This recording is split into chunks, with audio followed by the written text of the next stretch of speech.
Parenting games and laughs galore. We bring fun straight to your door. Pop culture, talk and trivia, history and new video games.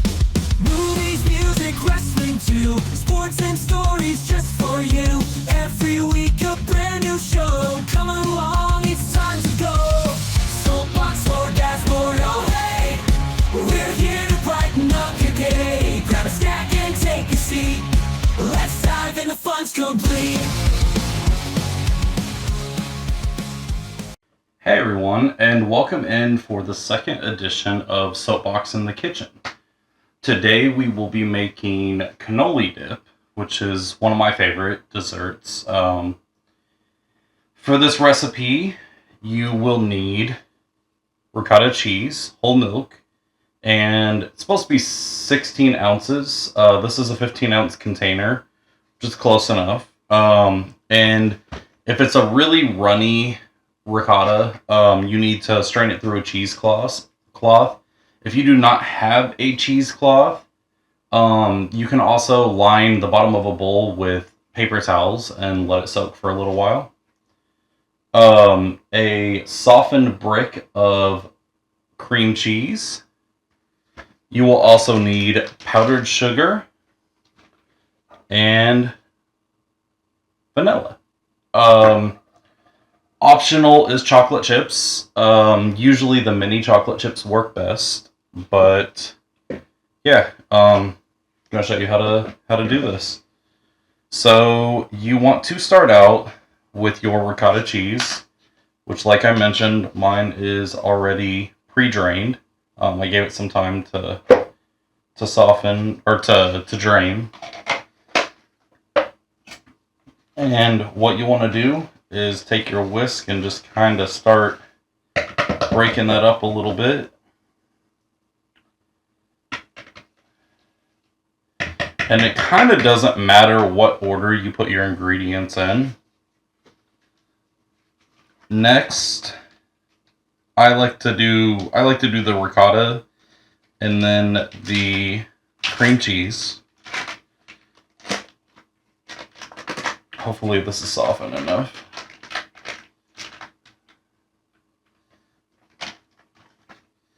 And once you get your cream cheese in there, and maybe it isn't softened enough, you'll start kind of breaking it up.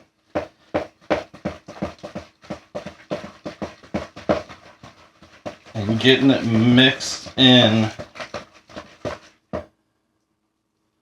Yeah, maybe it wasn't softened enough, but we'll make this work. But you get that mixed in with your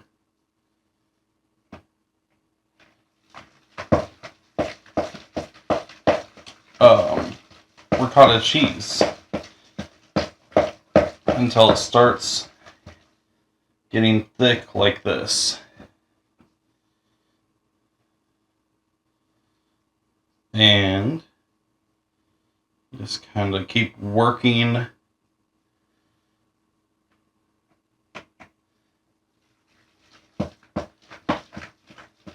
your cream cheese into the mixture, and eventually you won't see any clumps.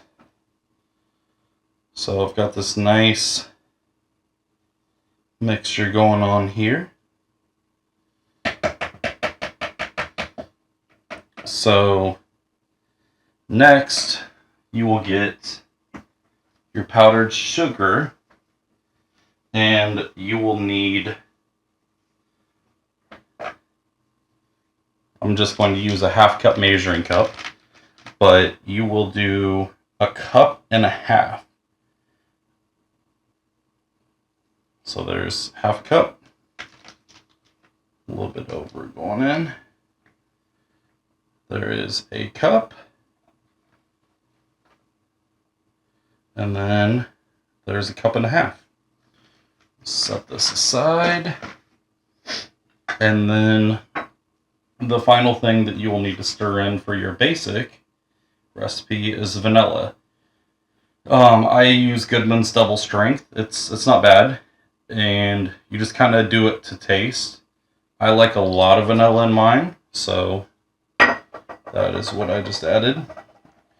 And then you will start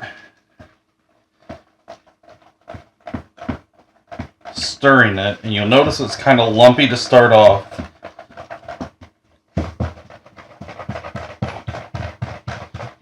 So you'll just kind of keep whisking it until you start seeing some of those clumps disappear. And not all of those clumps will disappear. If you use an electric mixer, more of them will disappear. As I mentioned above or earlier, mini chocolate chips are kind of recommended. I didn't have any mini chocolate chips. I like these dark chocolate Baker's Corner morsels. I keep them around to snack on, so I had those available to me, and I used about half a bag. Kind of ran it through the food processor, so it's quite a bit of chocolate chips. You're supposed to add 8 ounces, and this is a 10-ounce bag. So this is going to end up pretty chocolatey, almost kind of like a cookies and cream mixture. Now one thing you can do is, if you had trouble getting your cream cheese to break down, you can pop it in the microwave. Make sure you take all the metal spoons and stuff out. Pop it in the microwave for about 30 seconds, and that'll help kind of soften the last little bit of that, and that's okay to do that. Set some of this stuff out of the way, and this will help kind of soften the rest of this. I typically try not to do too much with this. I have seen where people have taken this recipe and substituted some of the powdered sugar for... Oh, that smells good. Some of the powdered sugar for like chocolate powder, or not chocolate powder, I'm sorry, peanut butter powder. And then they'll put the chocolate chips in there. So they almost end up with like a Reese's cup. So a lot of this, some of this chocolate melted.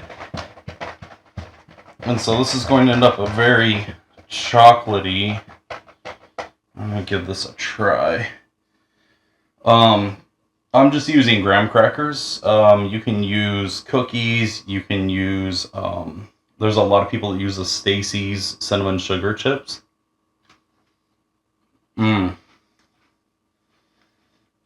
That's fantastic.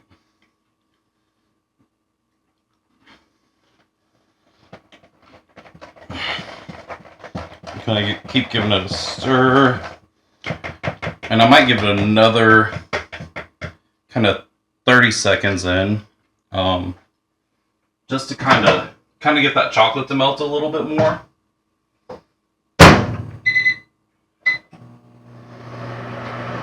But this is a great, simple, easy to throw together recipe for get-togethers with family. You can also add brown sugar instead of powdered sugar, and it kind of has almost that caramel fruit dip type texture to it. But yeah, let's see how this turned out. Alright, and I think this is a little bit more of what we're looking for.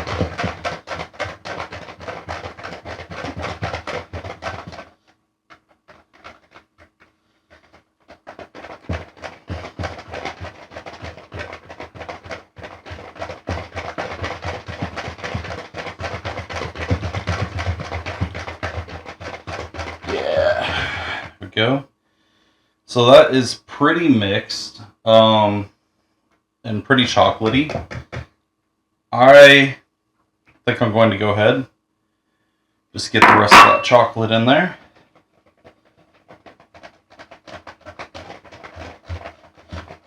And I'm going to give it an extra 30 seconds I know. Try not to make too many steps, but yeah, it's pretty simple. And if you soften your cream cheese correctly, you will not need to microwave at all. I unfortunately kind of did this on a whim, so I didn't get as long of time to soften my cream cheese like I had hoped, but you know, it's all right because this kind of helps melt the chocolate into it.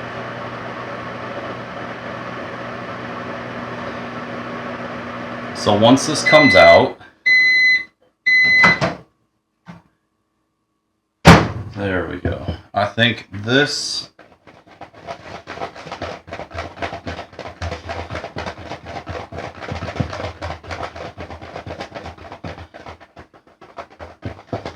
so this is dark chocolate.